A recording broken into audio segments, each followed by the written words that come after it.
Hi friends, நம்ம ஆட்டுக்குட்டிங்கெல்லாம் திறந்து விடலாம். எல்லாம் மழை பெஞ்சத்தில் ஒரே இடத்துல அடைஞ்சிருக்காங்க பாருங்க. நம்ம நேற்று சாயந்தரம் தான் வந்து இங்கெல்லாம் கூட்டி விட்டோம்.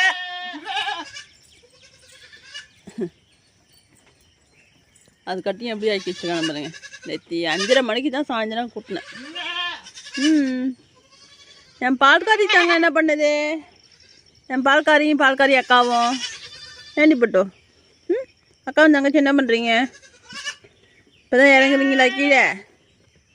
இறங்க. ரெண்டும் பாசக்கார பிள்ளைங்க. ஆமாம், இறங்கடி. கேட்டை லூஸாக விட்டா தானே திறக்குமா? ஏறி வச்சு மிதிக்குதோலே. ஏமா அடப்போங்கடா, வாங்கடா.